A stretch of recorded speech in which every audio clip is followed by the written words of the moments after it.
नमस्कार दोस्तों, मैं हूं दिनेश की वोरा। बहुत बहुत स्वागत है आपका डेली न्यूज इंडिया 1.0 के इस प्रोग्राम के अंदर इंडिया इंटरनेशनल। दोस्तों, ग्रीनलैंड का मुद्दा हॉट अप हो गया है कि वहां के 57,000 लोगों का भविष्य क्या होगा। कि अमेरिका तो अब मीटिंग कर रहा है कि ग्रीनलैंड को तो हथिया ही लेना है।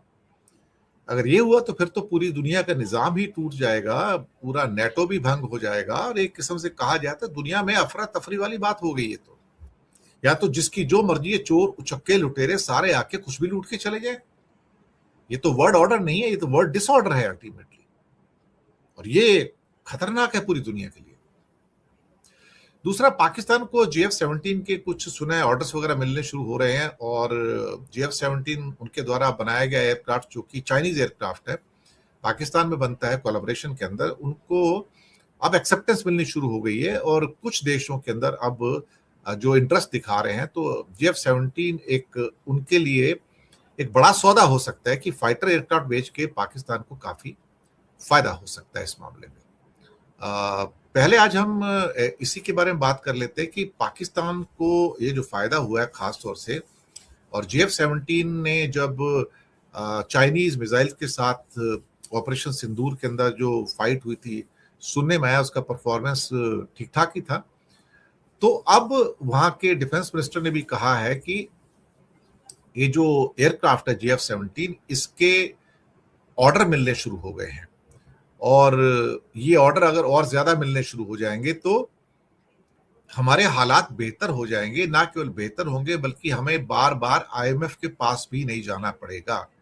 जी हाँ, बार बार हमें IMF के पास भी नहीं जाना पड़ेगा।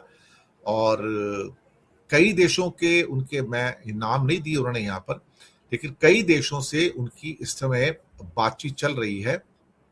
एक JF-17 जो है thunder multi role fighter aircraft है, चाइना और पाकिस्तान ने मिलकर बनाया। एक्चुअली पाकिस्तान का तो कोई रोल नहीं है इसमें, सारा चाइनीज है टोटल, लेकिन हाँ उसकी असेंबली जो है वो सारा पाकिस्तान के अंदर हो रही है इस समय, ये तो हमें भी पता है।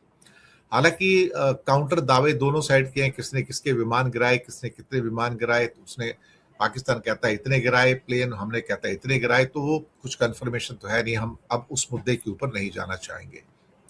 मुद्दा सारा ये है कि JF-17 जो है इस समय उसकी बिक्री के लिए उन्होंने जोर लगाया हुआ है और ये भी उनके बारे में कहा जा रहा है कि जिस कीमत पर आप वेस्टर्न कंट्री से जो फाइटर एयरक्राफ्ट खरीदते हो उससे काफी कम कीमत पे आपको ये एयरक्राफ्ट मिल रहा है।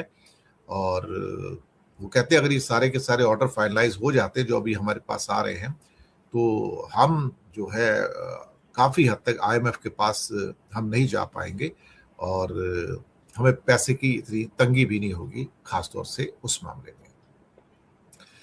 अब आते हैं ग्रीनलैंड का जो इशू है वो काफी हीटअप हो रहा है इस समय। और ग्रीनलैंड को कब्जा करने में तो 1 घंटा भी नहीं चाहिए भाई। 57,000 की पॉपुलेशन है, वो भी बिखरी बिखरी पॉपुलेशन है। वहां तो बेचारे पीसफुल लोग हैं, उनके पास तो आर्मी भी नहीं है एक्चुअली। आप किससे फाइट करोगे? उनके पास तो कोई आर्मी भी नहीं है। जो थोड़ा बहुत जो उनकी लोकल सिक्योरिटी है पुलिस टाइप की, वो भी सिर्फ डेनमार्क की है। और मुझे लगता है कि जो इस किस्म की जो चीजें निकल कर आ रही हैं ये परेशान करने वाली हैं। अब जो डेनमार्क जो देश है वो नेटो कंट्री है और ग्रीनलैंड के ऊपर जो डेनमार्क का कंट्रोल है आज का नहीं, सदियों से है। अब नेटो देशों में चिंता बढ़ गई है कि आप हमारे ही देश को हजम कर जाओगे वेनेजुएला की तरह और पूरा ग्रीनलैंड लेके चले जाओगे क्योंकि वहां पर मिनरल्स हैं। तो साहब इसको लेके तो फिर पूरी दुनिया बड़े तनाव में है। अब ग्रीनलैंड को लेके ट्रम्प बोलते हैं कि ये अमेरिका की नेशनल सिक्योरिटी के लिए बड़ा अहम है। ये नेशनल सिक्योरिटी जो है ना, एक बड़ा अब्यूज्ड वर्ड है इस टाइम, कि नेशनल सिक्योरिटी के नाम पे आप कोई भी मनमानी कर सकते हैं। इंडिया में मोदी नेशनल सिक्योरिटी के नाम पे मनमानी करते हैं, जिसको मर्जी जेल में डाल देते हैं। नेशनल सिक्योरिटी के लिए खतरा है, नेशनल सिक्योरिटी के लिए खतरा है। क्या खतरा है ये नहीं बताते, कहां से खतरा है मुझे समझ में नहीं आता कि ग्रीनलैंड कैसे खतरा हो सकता है, 57,000 लोग कैसे खतरा हो सकते हैं। लेकिन व्हाइट हाउस की जो प्रेस सेक्रेटरी है कैरोलिन लेविट, वो कहते हैं कि ग्रीनलैंड राष्ट्रीय सुरक्षा के लिए बड़ा इंपॉर्टेंट है, उसको हमारे यहां मिलना बहुत जरूरी है। मुझे लगता है कि ये कहना कि आर्कटिक एरिया में चाइना और रशिया को काउंटर करने के लिए ग्रीनलैंड पर नियंत्रण जरूरी है, लेकिन अगर आप नेटो कंट्री हैं तो अमेरिका की वैसे भी जिम्मेदारी है कि नेटो कंट्री होने के नाते अगर कोई ग्रीनलैंड पे या डेनमार्क पे अटैक करता है तो अमेरिका उसको बचाएगा जाके। तो उसके लिए उसको ऑक्यूपाई करना क्यों जरूरी है? तो ऑलरेडी आप वहां पर अगर कुछ करना चाहते हैं, मिनरल निकालना चाहते हैं, समझौता कर लीजिए। डेनमार्क के साथ समझौता करके, ग्रीनलैंड के साथ समझौता करके आप बात कर लीजिए। मना किसने किया है? तो अमेरिका के पास तो सारी ऑप्शन ओपन है। आप खरीदना क्यों चाहते हो उसको? लेकिन अगर दूसरे कंट्री को आप ऐसे हथियार लोगे अपनी ताकत के बल पर और फिर मुनरो डॉक्ट्रिन का हवाला दोगे, तो मुझे लगता है फिर तो ये बड़ा मुसीबत आ जाएगी। डेनमार्क ने तो बहुत स्ट्रांगली इसको अपोज किया है और फॉरेन मिनिस्टर, उनके जो राष्ट्र अध्यक्ष है, उन्होंने भी बड़ा कहा है कि आप क्या कर रहे हैं, आप क्या करना चाहते हैं। नेटो के अंदर बवाल मचा हुआ है इसको लेके। अब ग्रीनलैंड और डेनमार्क दोनों नेटो के सदस्य हैं और अमेरिका भी। तो अगर आप अपने नेटो सदस्य पे कार्रवाई करते हैं तो ये इतिहास में पहली बार होगा कि एक नेटो देश दूसरे नेटो देश पर हमला करके उसको टेक ओवर कर रहा है और यूरोप भर में चिंता की लहर है। हो क्या रहा है अल्टीमेटली, आप कैसे इसको एक्सेप्ट कर सकते हैं?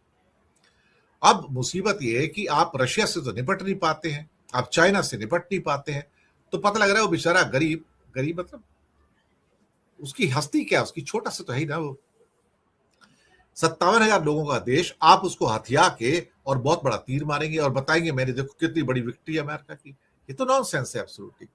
मुझे लगता है कि ट्रंप जो है अपनी लिमिट से बाहर चले गए हैं और लिमिट में बाहर जाके दुनिया को दिखाने की कोशिश करेंगे इस दुनिया का थानेदार मैं हूं। भाई मान लिया थानेदार आप हैं, लेकिन इसका मतलब थोड़ी कि सबको आप हजम करते चले जाएंगे। कल को आप कनाडा को हजम कर जाओगे, फिर मैक्सिको ले लोगे, फिर क्यूबा ले लोगे, फिर कोलंबिया ले लोगे, सबको हजम कर जाओगे आप। तो आपके दिमाग में जो सरफिरापन आएगा आप सबको ले लोगे क्या? अगली खबर पे आते हैं। जो रशिया का ऑयल जो अंबानी के लिए आ रहा था, मुकेश अंबानी के लिए आ रहा था, रिलायंस के लिए, और जो 3 जहाज जो आ रहे थे इसमें 2 सैंक्शन जहाज थे यूके के द्वारा और उनको सिक्का पोर्ट पे तेल उतारना था। सिक्का पोर्ट जो है वो क्या कहते हैं कि देखा जाए तो जामनगर रिफाइनरी का पोर्ट है। अब यहां पर सवाल उठते हैं कि लास्ट मिनट पे इसका डेस्टिनेशन चेंज करके वाडीनार पोर्ट कैसा हो गया भाई? वाडीनार पोर्ट की दूरी है मुश्किल से 30 किलोमीटर है, टोटल 30 किलोमीटर सिक्का पोर्ट से, दैट्स ऑल। और वो केटर करता है आपके भारत पेट्रोलियम रिफाइनरी को। ऐसा लगता है कि अंबानी को बचाने के लिए रात में कोई डील हो गई है कहीं ना कहीं कुछ बड़े गुजराती नेताओं के साथ में, गुजराती उद्योगपतियों की, गुजराती नेताओं के साथ डील हो गई और वो तेल डाइवर्ट करके वाडीनार पोर्ट में भेज दिया गया, सिक्का से 30 किलोमीटर दूर। और वहां पे सुनने में आया है कि अभी कंफर्मेशन नहीं है, सुनने में आया कि वहां पर भारत पेट्रोलियम ने वो उसका खरीदारी की है। तो क्या भारत पेट्रोलियम को कुर्बान कर दिया गया उसके लिए? सोचने वाली बात है। क्या भारत पेट्रोलियम को कुर्बान कर दिया गया है अंबानी को बचाने के लिए? ये सवाल उठने लाजमी है। मुझे लगता है कि दाल में बहुत कुछ काला है, बल्कि दाल ही काली है। और गुजराती उद्योगपति और गुजराती हमारे नेता ये आपस में मिलकर क्या करेंगे कि हिंदुस्तान की एक कंपनी को, भारत पेट्रोलियम को, क्या कुर्बान कर दिया गया है अंबानी को बचाने के लिए, रिलायंस को बचाने के लिए, कि वो सैंक्शन से बचा सके उसको अमेरिका से। Something is wrong somewhere. मुझे लगता है धुआं बहुत है, कहीं ना कहीं आग लगी है। शुक्रिया आपका बहुत बहुत। चैनल को सब्सक्राइब कीजिएगा, हो सके तो छोटी छोटी आर्थिक मदद कर सकते हैं। नीचे हमने आपके लिए UPI number, bank account number दोनों दिए हैं। किसी एक को चुनकर छोटी सी मदद करेंगे तो अच्छी पत्रकारिता को बचाने में आप हमारे सहयोगी भी बनेंगे। धन्यवाद।